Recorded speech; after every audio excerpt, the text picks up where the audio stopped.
1 João capítulo 5, a fé que vence o mundo. É bem curioso isso, né?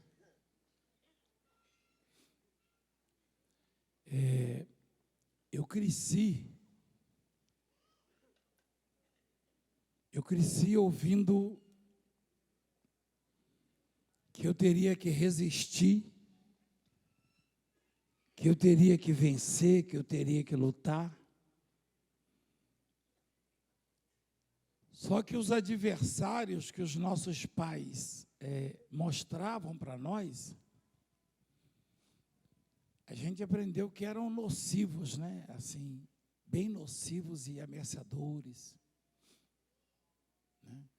Desde pequena, minha mãe falava, cuidado com as cobras venenosas, mata elas quando você vê. Depois eu comecei a questionar isso, por que eu tenho que matar a cobra?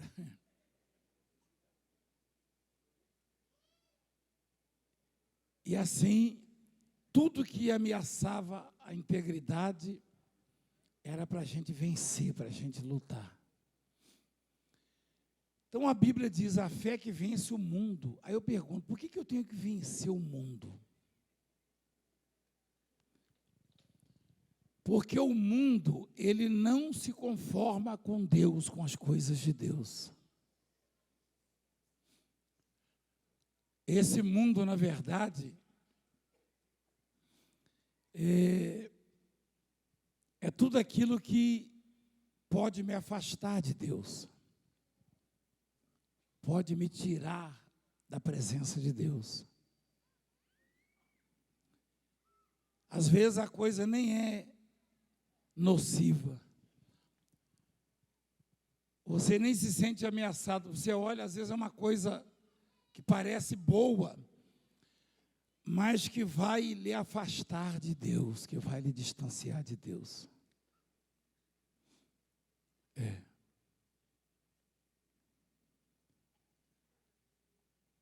Um dia desse eu encontrei um moço que deu alguns testemunhos aqui na igreja, prosperou muito. Foi tirado do mundo das drogas.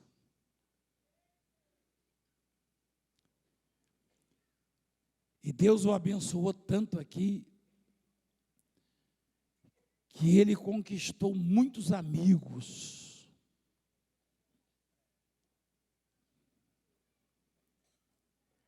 E ele se casou, e depois de um tempo, a mulher dele disse, se você quiser continuar na igreja, você continua, eu vou sair. Porque eu ouvi falar mal da igreja, ela disse. Ele falou, também ouvi, mas qual o problema? A gente mesmo falava. Ela falou, não, mas eu não vou mais não. Você vai. E aí ele vinha, ele contou para mim, ele vinha, aí eu olhava do lado, ela não estava, porque antes de se casar, ela dizia para ele, eu vou para onde você for.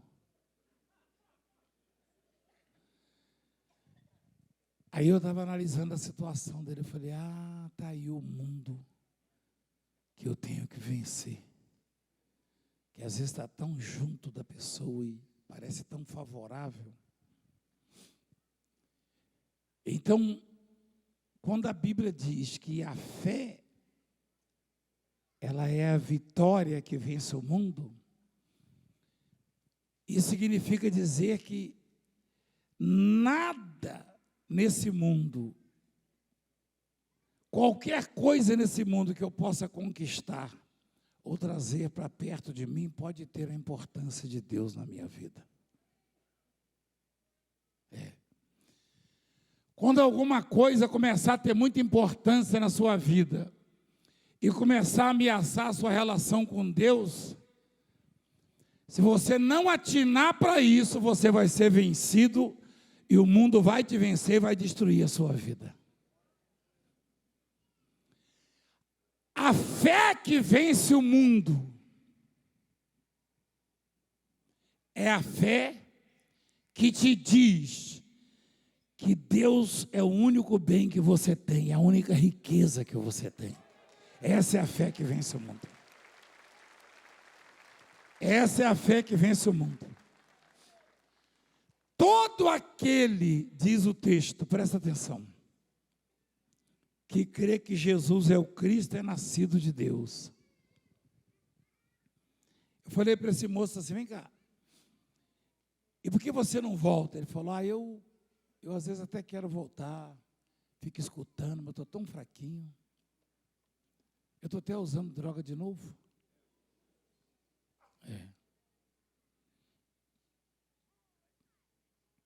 E a esposa, que foi o pivô,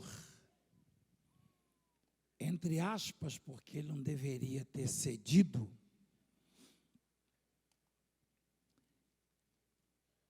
ela sofre muito, porque quando ele estava com Deus, ele a abençoava, agora ele a maltrata. Olha o que ela traiu para a vida dela. Por dar ouvidos a espíritos enganadores. Até parece que a obra de Deus vai passar despercebida. Se Jesus, não dando nenhum motivo, sendo santo, íntegro, puro, reto, batiam, chamavam de ladrão, de mentiroso, disso, aquilo, de louco. Chamaram ele de louco lá em João 10.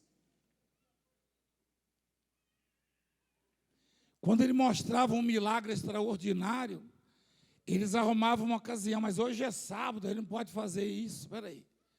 Uma coisa que ninguém pode fazer, só ele. Interessa se é sábado ou se é domingo? Se ele fez é porque tem aprovação dos céus. Quem entende isso aí? Não é verdade? Espera aí, ó. Eu lembrei do outro lá, o líder da igreja, ó. Você está vendo lá, hein, aqueles milagres do Valdemiro lá, hein? Cuidado, hein? Uai, mas eu não sabia que o Valdemiro fazia milagre. O Valdemiro faz milagre? Faz nada, mas o sujeito é pregador. Mas ele sabe que ele é um mentiroso, é porque ele está com ciúmes do povo, das pessoas. Ele escuta as pessoas dizendo, falando aqui, eu sou de tal lugar, ele está preocupado. Minha preocupação é tirar a gente do inferno, é só essa. De onde vem não interessa para mim.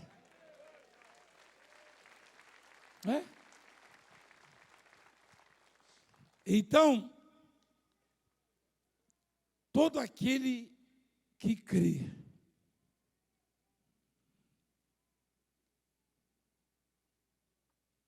que Jesus é o Cristo, é nascido de Deus. Jesus é o nome dele, né? Cristo é a missão dele.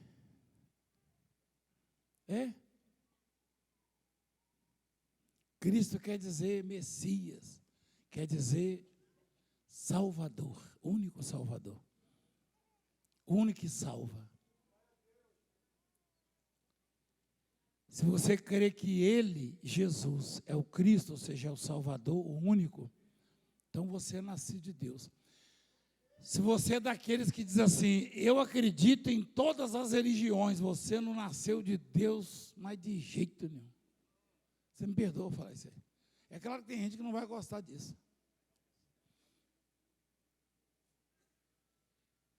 Eu diria que espiritualmente falando, você nasceu de chocadeira.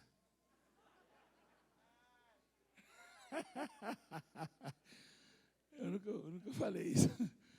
Tem gente que acha que estou ficando doido, mas não, porque toda religião não entra nessa, não tem nada a ver com religião. Não tem nada a ver. O autor da salvação, o dono da salvação chama-se Jesus Cristo.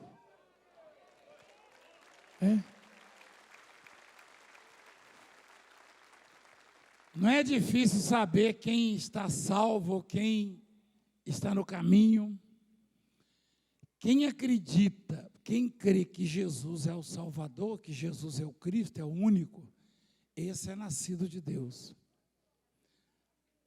A palavra nascido, ela sugere o quê? Que você não é de chocadeiro, você tem um pai. Você tem uma mãe, não é verdade? A Bia nasceu da Sol. Olha, Bia, você nasceu da Sol.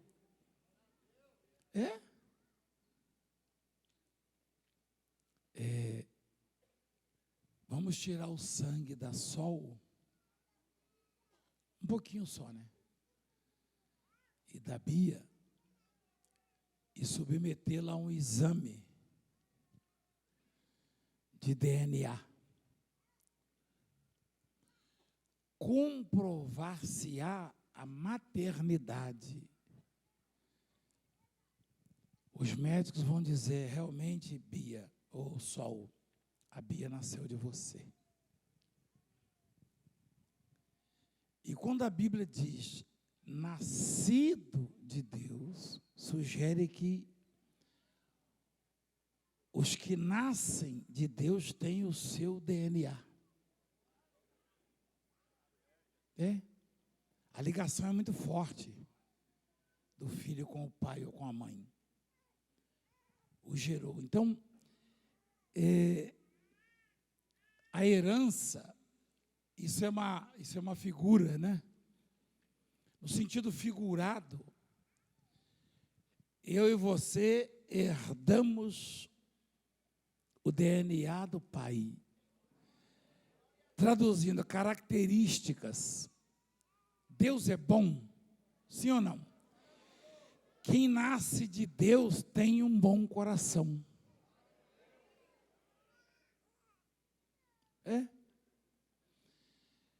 Deus tem medo? Quem nasce de Deus é corajoso, é corajosa.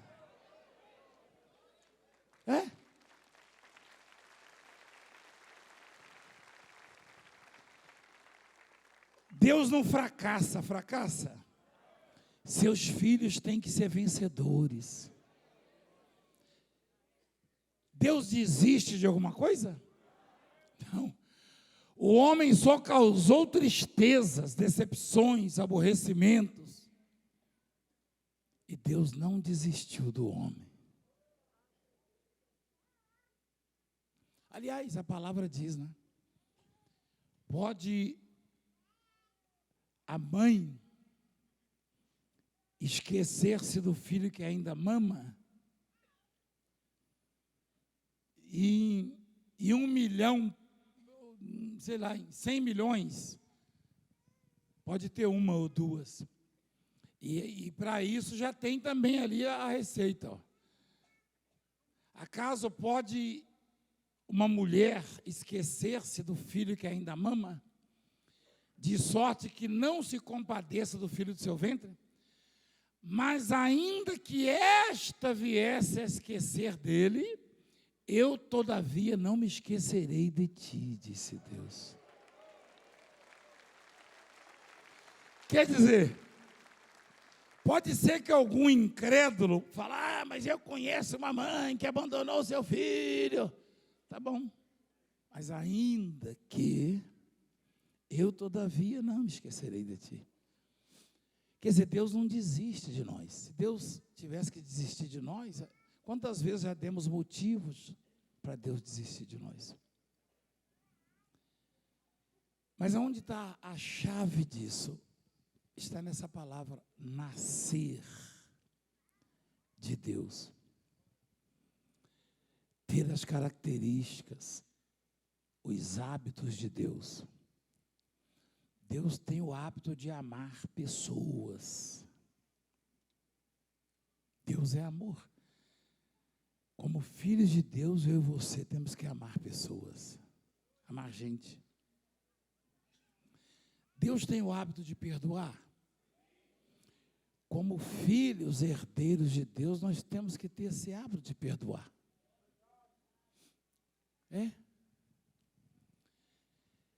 Deus tem todas as qualidades reunidas. O filho não tem 100% dos hábitos, costumes, do caráter do pai, mas tem boa parte. E se eu e você herdamos algumas coisas de Deus, já fazemos proezas nesse mundo. É impressionante como as qualidades, as virtudes de Deus. Deus só tem virtude.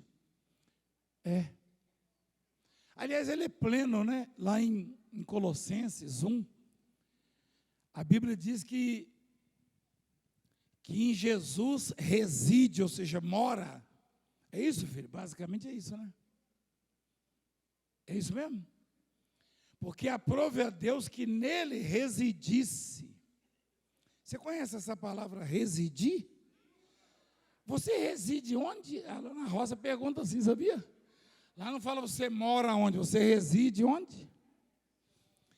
Então, a plenitude, aquilo que é pleno, que é completo, que é full, que é cheio, reside em Jesus. Jesus, ele é completo em tudo que é bom. Nele reside toda a plenitude. E a gente pode não ser rico como o papai, mas a gente tem que pegar uma beiradinha, você entende? Hein? Ou seja, nós não vamos ter tudo que ele tem.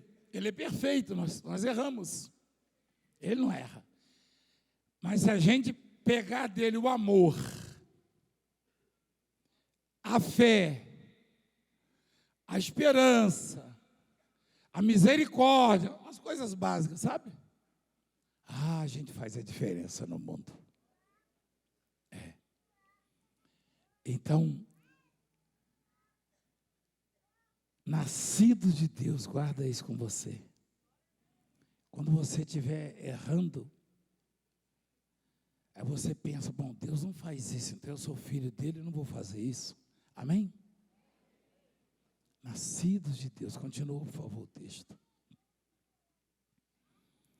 E todo aquele que ama o que o gerou, também ama ao que dele é nascido. Nisto conhecemos que amamos os filhos de Deus.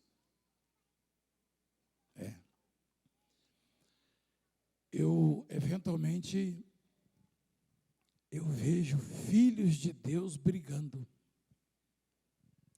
disputando território, com ciúmes uns dos outros, e arrumando defeitos uns para os outros. Se sentem ameaçados, filhos de Deus. Já vem ele, já vem ela. Cheguei primeiro. No grupo pequeno que Jesus administrava, surgiu uma situação bem desagradável. Uma mulher que era mãe de 2 dos discípulos falou: Senhor, eu queria te pedir uma coisa. O que você quer? Lá na glória, lá no seu reino, eu queria que os meus 2 filhos se assentassem ao seu lado, uma à direita e outra à esquerda. Ela pediu pouca coisa, hein?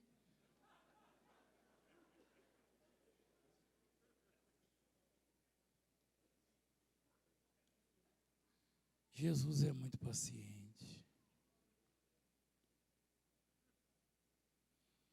Uma vez eu recebi um telefonema de um bispo da igreja, dizendo que estava chateado porque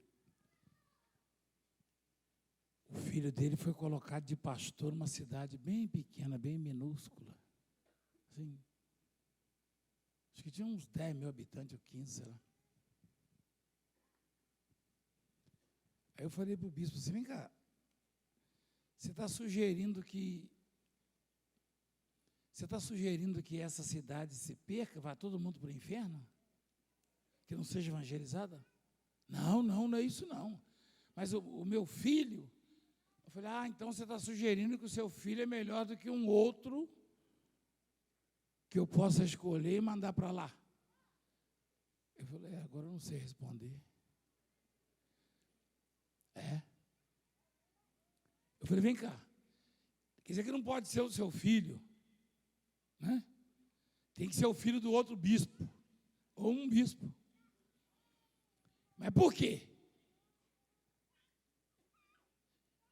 Por que esse ou aquele não pode ir para ali? Não tem que salvar aquele povo, não tem que... Aí eu falei para ele, deixa eu dar um exemplo para você de alguém muito, muito, muito grande, que tinha muitas cidades extraordinárias para visitar, com multidões, e toda vez que adentrava uma delas, como Jerusalém, as pessoas botavam tapetes e as multidões se afluíam. Você deve conhecer ele é pastor. É pastor? É. Não, continua, eu quero aprender, ele falou. Ele é inteligente, esse moço. Eu falei, então, esse pastor, ele era muito querido, ele entrava nas cidades grandes, era um alvoroço, mas às vezes era achado à beira de um poço, evangelizando uma mulher, ou num vilarejo, pregando para uma pessoa só aos pés dele, ou em algum outro lugar, conversando com um ex-endemoniado, que se trajava naquele momento ali, direitinho, porque ele tinha libertado ele. E assim foi a vida dele, o ministério dele. Ele mandava os discípulos no mercado comprar comida. Aí ele sabia que tinha uma pessoa aflita, tirando água lá, pensando em se jogar dentro do poço. Ele aparecia. Me dá um pouquinho de água aí, filha. Mas o senhor é judeu, você não pode falar comigo. Eu conheço. Judeu, barbudo, com aquela roupa, tá? Se você soubesse quem sou eu, você quem estaria pedindo, eu te daria água viva. Uma pessoa só. Mas o seu filho não pode pregar para 10 mil, para 15 mil. Aí ganha a cidade. Ele falou, é difícil, né? Eu falei, é difícil. É difícil. É porque a Bíblia dá todos os argumentos para a gente. Né? Então, desculpa a igreja estar assim, tão lentamente ensinando, mas o ensinamento ele é maior do que a pregação. Mas a fé vem pelo ouvir a pregação. Vem, mas mesmo a fé ela pode cessar, mas o conhecimento nunca se apaga. Eu aprendi a andar de bicicleta, igreja, quando eu era menino, 5 anos de idade, 6 anos. Aí, muitos anos, décadas depois, subi na bicicleta e saí. Alguém até filmou. Conhecimento. Entendeu? Eu já vi gente com muita fé ontem que hoje está sem fé. Embora a fé venha pelo ouvir a pregação. Mas o conhecimento, ele enriquece a sua vida. Enriqueceu o Salomão, não foi? Eu gosto de ensinar. Mas e a fé? A fé eu acrescento em você, mostrando o paralítico, o leproso, o morto ressuscitando, o miserável prosperando. Então, basicamente, para combater um mundo corrupto e corruptor, incrédulo, malvado, tenebroso, eu tenho que ser nascido de Deus, senão não vou aguentar, não vou resistir. E para ser nascido de Deus, eu tenho que procurar ao máximo fazer o que Deus faz e gostar como Deus gosta e me portar como Deus se porta. Então, continuando, filha, para resumir aqui. Nisto conhecemos que amamos o Filho de Deus quando amamos a Deus e praticamos seus mandamentos. Porque este é o amor de Deus, que guardemos os seus mandamentos. Ora, os seus mandamentos não são penosos, ou seja, não são impossíveis de serem guardados. Porque ali está escrito todo, mesmo igreja eu estou enxergando pouco por causa da... Eu estou meio cansado. Todo? Ou metade? Todo que é nascido de Deus vence o mundo. O mundo já fez você chorar. É que o mundo, como eu disse para você, é aquilo que te afasta de Deus. Eu não vou poder me justificar diante de Deus, eu me afastei por causa desse, por causa daquela, por causa daquele, por causa daquilo, não. Porque todo o que é nascido de Deus vence o mundo. Isso é a Bíblia que está dizendo, não tem como mudar. Se de um lado nós nos sentimos cobrados, do outro lado nos tranquilizamos e sabemos que a pressão e as adversidades e os obstáculos que o mundo está impondo em nossas vidas, nós vamos vencer. Só que isso aí não é meu, não. Eu gostaria de ser o autor disso aí, ó, você vai vencer. Aí eu estava subindo um monte lá em São Roque, apareceu um profeta no escuro, não sei quem estava esse dia comigo. O senhor vai vencer! Eu fiquei olhando assim. Falei, rapaz, obrigado, meu filho. Mas é verdade. Porque eu sou nascido de Deus. Ou seja, qual é a possibilidade de um nascido de Deus perder? Nenhuma. Só que não é meu também isso não, igreja, porque está escrito ali, ó, todo que é nascido de Deus vence. A palavra vencer sugere alguma coisa? Não, vencer já é a vitória, filho. Sugere a luta. Luta. Vencer. Lutar. Não tem jeito de vencer sem lutar. Tem gente que se gaba tanto de vitória e quando vem a luta fica reclamando. Eu sou um desses. Espera aí. Quem é que gosta de vitória? Eu também, mas eu não gosto de luta. Está errado, rapaz. Você sabe que uma palavra depende da outra?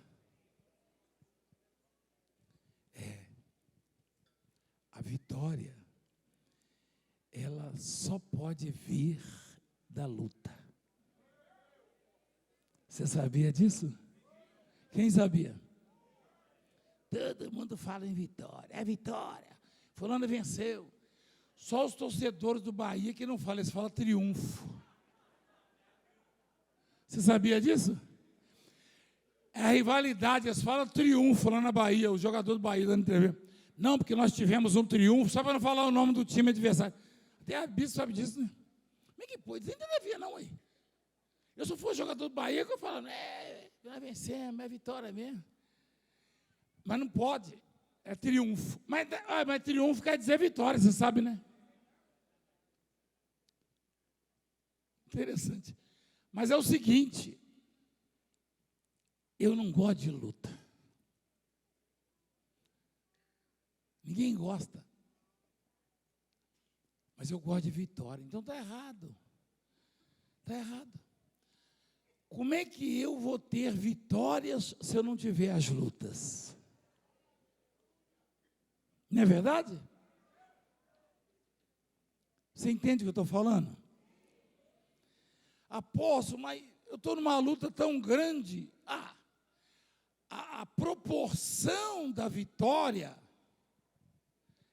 o tamanho da vitória é compatível com o tamanho da luta. Se a vitória é grande, se a luta é grande, a vitória é extraordinária. Peraí, só corrigindo, uma grande luta traz uma vitória maior ainda, senão não venceria, né? É ou não é? Se a luta atinge 49, no mínimo a vitória atinge 50.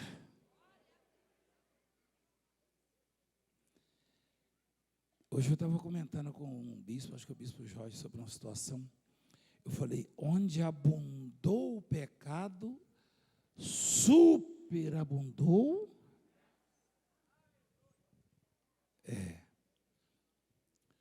Ou seja, o que sofreu por causa de um problema vai se alegrar por causa de muitas vitórias, muitas conquistas.